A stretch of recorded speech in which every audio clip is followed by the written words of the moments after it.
Alrighty guys, it's a big day. You've seen the title, you know why we're here today. I got an RCMax Supreme 80cc gas powered engine for my 1/5 scale Primal RC Raminator monster truck. It is on the bench. You guys are going to get to see it in a second. I also have the chain cover for the transmission hookup for the clutch bell housing, as well as a prototype wheelie bar that he is working on. Shout out to Mike Taylor right now. Thank you for shipping and selling me a very cool engine. It's one of the nicest engines I've ever seen before. I don't even want to put it in my truck. It is too pretty. But what am I talking about? Guys, welcome. If you're new to RC Adventures, please drop a like click right now. If you enjoy these types of videos, it helps me to know and to know the direction you guys want me to go in. So that would be awesome. Here it is, the RC Raminator. I do have two of them. If you've missed that, that's okay. Welcome. I bought a second Raminator, brought it in, cost me about $4,000 in Canada money. So, you know, for other people in the world, they always say, where did you get it? How much was it? I'll just say, check the link in the video description box down below, and you can find out more information about all the stuff I talk about today. So this is the second one I brought in. The first one we brought in, and Everett and I, the 5th scale boss, put it together. Then the second one my wife put together on YouTube for everybody to watch, and these two are phenomenal. And if you haven't seen them before, check the info bubble up above for a whole journey of what it's like to own one of these giant coffee tables. Sorry, monster trucks, radio controlled monster trucks. Over there you can see a full-size bench grinder. Below it you can see the scale of the body. Now you kind of get an idea, and for anybody that has a Traxxas X Max or knows what the hell I'm talking about, there is the size of the tire beside the Primal RC tire. It looks like a 1/10 scale trail truck tire. Now, those that are here to install the engine with me, you will notice that on my stock Raminator, I have the side plate, this skull looking feature. It looks very cool. And behind it is the pull cord and the braided cable for the electronics. If you ever want to work on this, it's very tough. You got to get all these screws to come out, take the side body posts off, and you know, it's a whole big rigmarole to get in there. But if you go over here to the original one I have, I've actually modded this one with great success, so have others, where we just kind of cut that section out and you can actually access the engine a whole lot easier. You can get it in and out easier. When the hole's bigger, you can get it in and out easier. You know what I'm saying? And it makes it a lot easier. You don't have to do this mod to get the RCMax engine in, but it might make your life a little easier. So I just used a Dremel or a cutting tool to cut through here. Make sure you wear safety glasses. No one likes metal slivers in their eye. On the other side, this was a son of a gun for me. I've had to undo these before. If you do have a Raminator, in the beginning Raminators, I think this one's number 44 on the market. This one, you know, there was a lot of Loctite in these two screws here, and they actually stripped out on me. So if you do get this and you just unbox this, make sure to take out those screws and to clean it up before you use it. Now look at this, a double chain on the inside. It's absolutely beautiful. Great design by Primal RC. 2 sprockets on the inside. This is what drives the transmission, and these 2 huge drive shafts. A lot of people say to me a 49cc engine will take a 200-pound man and make him travel 25 to 30 miles an hour. Why are these so slow? I will address that now and say with a tiny little tire like that, you get an idea on that this truck might be very heavy. Now, it comes in at 80 pounds, they say on the website. With these, they have full CNC aluminum. These are all aluminum, all metal links, axles.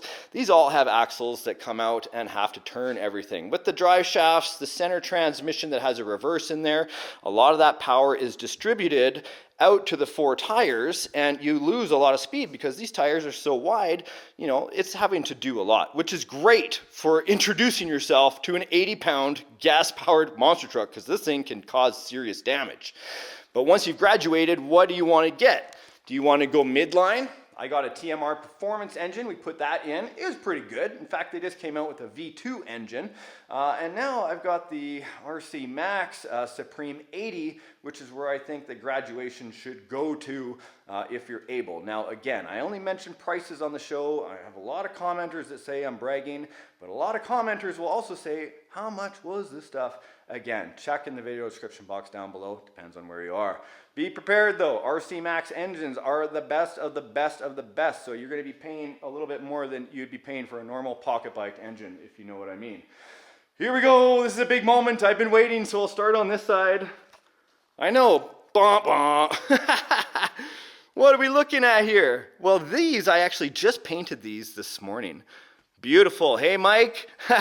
These are actually the prototype pieces for the wheelie bar that he had, the wheelie wheel that will get attached to the bar, because when you put this engine in, it is going to want to catwalk. That is the whole point of this engine, almost double the power. This will be a pipe protector because the pipe itself is a straight pipe. Look at this little beauty, a SAMBA pipe. Look at that. This is a straight chamber, not curved at all like the way the other one was. The one that we have on the stock engine there. In fact, where is the stock pipe? I don't have it with me. Oh, yes, I do. Is that the stock pipe? I believe it is. Here is the stocker. You can see that there is a whole lot more pipe there. So we're finally going to have an engine that can breathe openly, and that is going to be part of the beauty. Look at this. So the RCMax Supreme 80 has 110 mil shoes, clutch. Oh, I don't even know what to say. Look at this. It's so beautiful. Everything is CNC'd out of a single block of aluminum. All of this is just one piece with the bearings fit on the inside. And then this clutch housing, like this is the clutch bell. Look at all that. It's going to let all that clutch shoe powder out. I don't know if you're ready to see the engine. You guys, I don't know if you're ready to see this. A lot of people, you may need to put on some sunglasses because this might be too much for you. That's a good idea, actually. Bum, bum, bum, bum, bum, bum, bum. Are you ready for the RCMax? Look at this. So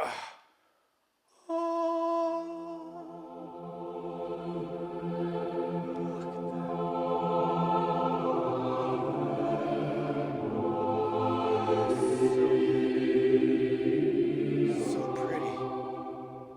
I don't want to put it on my truck. I had to physically power wash my truck today just to put something this nice onto it. Look at this. That's how I feel right now.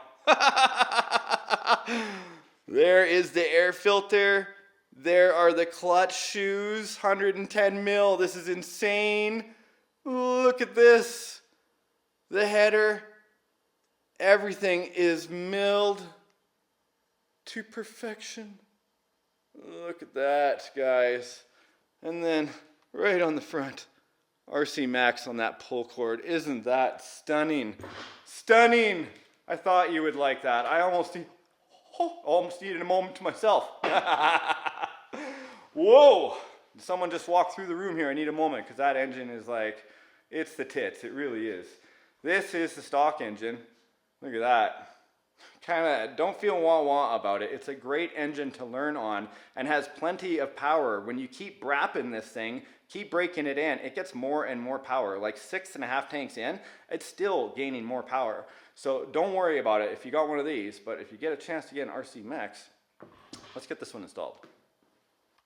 Now, before we go any further, I know people will want to see side-by-side clutch shoe comparison. Here you can see why I need a much larger bell housing for these clutch shoes. The stock engine has a much smaller one, but I don't want to be tossing this away. If I'm replacing it, I do need a piece off of here. I need this small cable stay right here, which actually controls the throttle. This is for the carburetor. So I'm going to need to take that cable stay off of here and put it onto the RCMax engine. Another thing I want you to do, I know you're staring at all the chrome, it is beautiful. You'll notice maybe that the air filter is actually much smaller on the RCMax engine. Now, I did have the TMR engine in here first, and I already raised my gas tank. If you haven't raised your gas tank yet with longer bolts and a spacer, you will have the RCMax engine bump into your gas tank. I'm sure I'll have it bump into my gas tank a little bit, the air filter, but it really doesn't impede it whatsoever. In fact, it's like there's nothing there, so it doesn't hinder the performance of the engine at all, and I can't stop staring at this thing. You might be wondering how to remove the cable stay for the throttle off. It actually has an E-clip right behind it. If you need to take the stack off, go ahead. Or for the air filter, it's just these 2 screws. If you do take the stack off, it'll release the carburetor, and you can go ahead and then access that a whole lot easier. So there it is. I've added a little washer as well because it'll help snug this up. So this is a very small piece. You're going to add it right to your engine right here. It just slides in, and then of course the washer and E-clip on the back. That is what it should look like when you are done.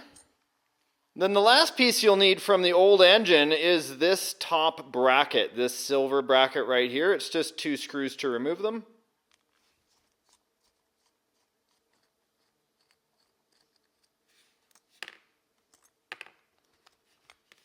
Once this piece is off, you want to undo this bolt and this screw and flip it upside down and thread it in that way. Then once you have it flipped around properly, like that, you take it over to your engine where there is a mount for it already pre-installed. This has the 2 bolts there already, and you will line it up, take those bolts out, and install it like that. That is going to be how your throttle cable is secured into your engine.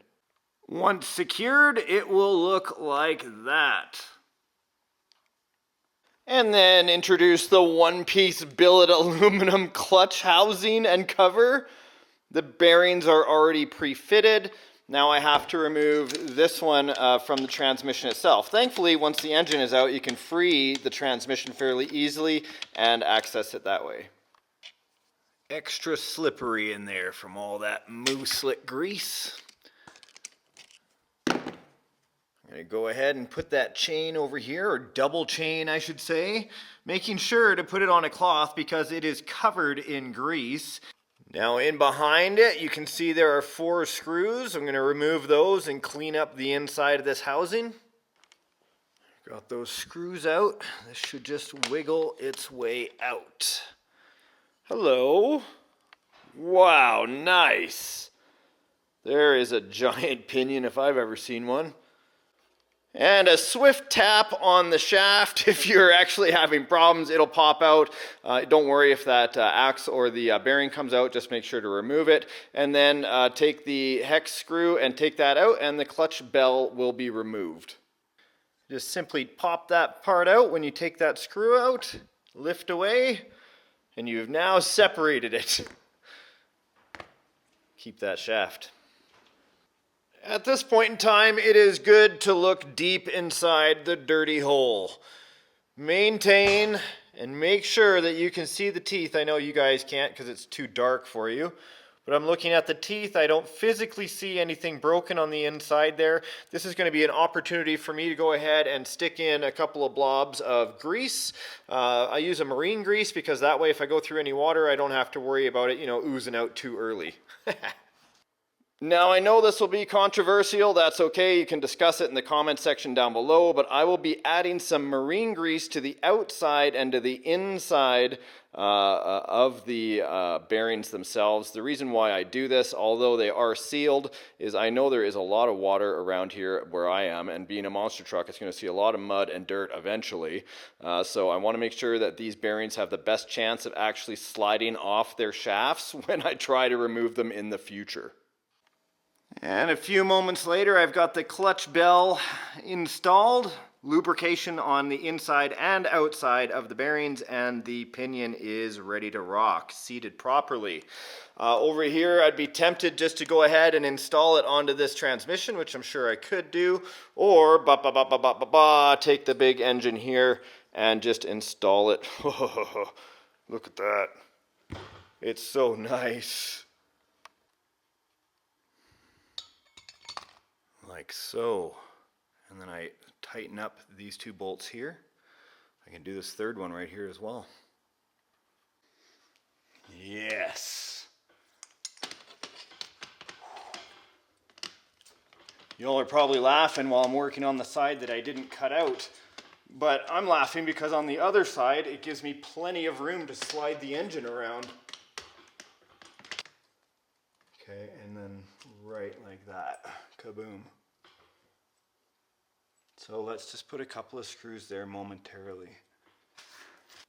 just to hold it.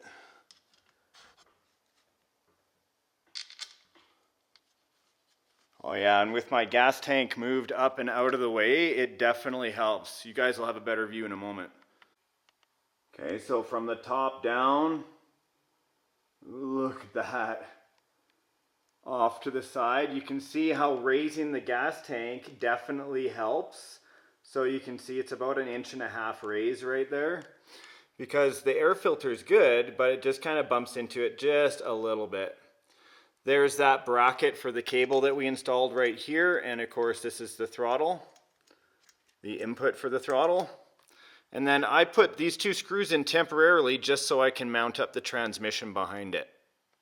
Now at this point, when it's mounted up to the transmission, do not forget to put that ring around the shaft on the bottom pinion. That's going to help hold that in place. Then you put the sprocket on, and then you put an E-clip on top of the sprocket. Okay, and once that bell housing and the pinion are in place, the sprocket and chain are on the shafts, the E-clips are in place, we're going to put some lubrication on the chain because you want to make sure to take any heat away, because heat obviously will lead to stretching. But again, this dual setup from Primal RC with these chains was absolute genius. Aha, that brings up a question I know people have commented before. How do you know when you have enough grease? And this is the sound I always go for. Right? Anything extra is just going to get thrown off, and a lot's going to get thrown off on the inside of the housing anyway, but if you've got that sound in there, then you know you've got enough. Anything extra is just, you know, it may be a waste. Now at this point I think I'll mention this. You know this bolt right here and this bolt that I did to do the whole bell housing, the clutch bell housing, I also did a 3rd one, and that was right down in that area there. I'm touching the bolt. Now that actually does not have a stock hole in the frame to actually get to it if you want to remove it later. In fact, Mike Taylor, the guy that made the engine, says that this bolt is actually optional, but he knows that if there was no hole there, people would question why it wasn't there for extra strength, but there is plenty of strength in the mounting holes that are here already. I'm actually going to end up drilling a hole here, but since I don't need to today or to access it, I don't have to. So 1 engine mount on that side to the cross brace, and then this one made out of 1 piece. It's gorgeous. Right in behind the brace and under that 1 leg. Now it may seem kind of obvious, but if you haven't figured it out, this top crossbar, which I did not have in mind to begin with, I took it out when I did the first engine swap, does not need to go in here anymore. You do have 2 on either side for a total of 4 cross beams across the top. It's plenty strong, so I thought I'd just mention that. Next, the exhaust pipe mount. It gets mounted up in 2 holes that were already pre-drilled, but look at this, with my tank lifted up out of the way, is that going to be a problem with the nut? I wonder. I may have to rebend this again or possibly drill some new holes to reposition it, but I'll know in a few minutes. All right, you beautiful SAMBA pipe, you. Look at that. Beautiful. Gonna put the header on and hook it up right to the exhaust port. Look at on the inside, there's 2 O-rings on the inside. They're rubber. Cool. It's like a little elf hat. Here you go. Excuse me, sir. It seems you have a natural curve to the right. Let's see. Have to adjust. Still put the springs on. Up and over. Is that how she wants to go? Oh, there. That makes more sense. Look at this. This is going to fit under by the gas tank easily. This is the rubber that goes in between the pipe and the mount. Okay, there are 4 springs. I don't know if I have this right. This looks like it might be right, but these are the heavier springs as well. And these springs, I think, are the ones that will actually mount right to the engine itself, holding this in place. Looks like I'm finding it easier just to undo one of the 2 bolts on that exhaust manifold or on the exhaust bracket, and then just put the bolt in like that. Then you're able to fit the pipe on there, screw that into place, and then just move this back down into its spot. Alright, so some of that was easier to do off camera. You'll see the spacers I put in there. I could probably remove that nut and get away with it, but I think everything is perfect. Look underneath. I was able to clear the gas tank just by moving it out of the way. And as we come down here, the springs that attach the pipe, then around, and the springs that attach it straight there. Now I have a little bit of movement in here. That's normal. It's totally not going to affect the pipe at all, especially with those seals around here. And the thing I found out that you have to remember, now this is a very beaten up body I have already. This is my Frankenstein Raminator. I already took the cross section that's in the middle out. Like, have a look at this one here. This cross section and the driver unfortunately have to come out, right? If you're going to run anything like this, you got to open up this whole area back here. And I'll mount this up pretty soon. I already have the gas line attached down there. I could probably shorten it up.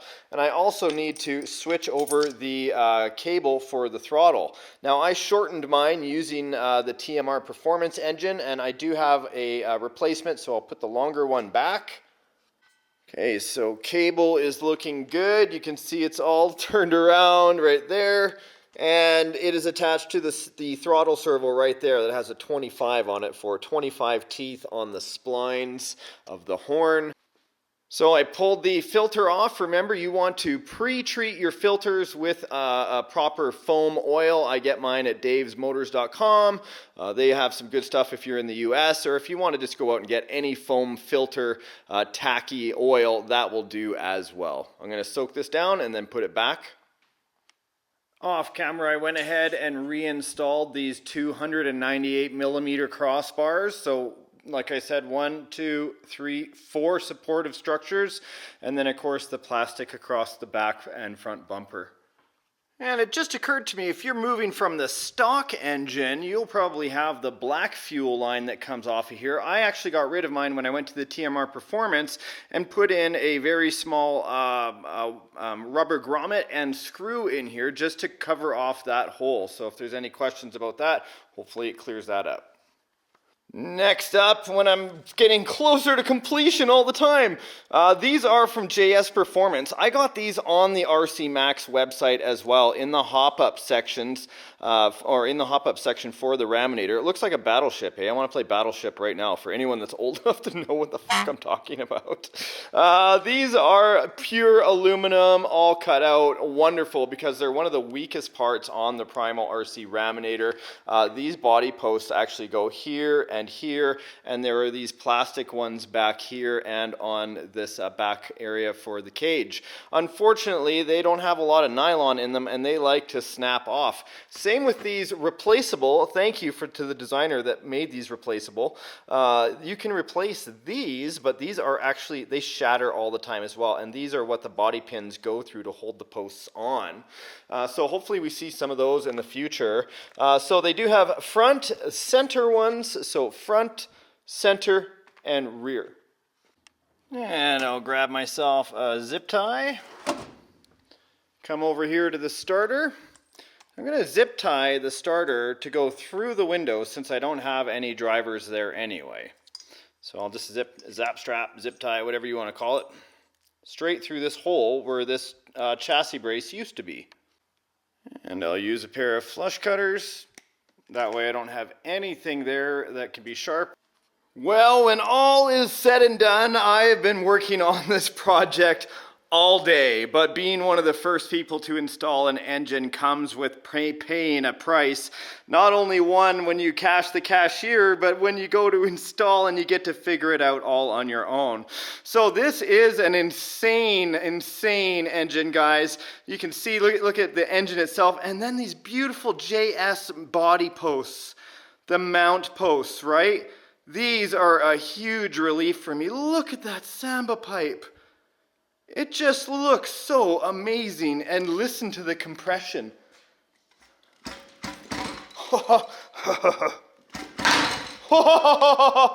Yeah!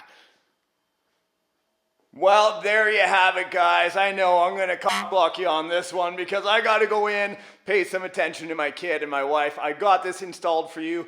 We're going to go out brapping real soon. Let me know what you think about this. Are you excited? Leave me a comment. I want to read it. And like I said before, if you like the video, please hit that button and we'll see you in the next episode of RC Adventures. Now go outside and brap a little RC, my friends. Bye.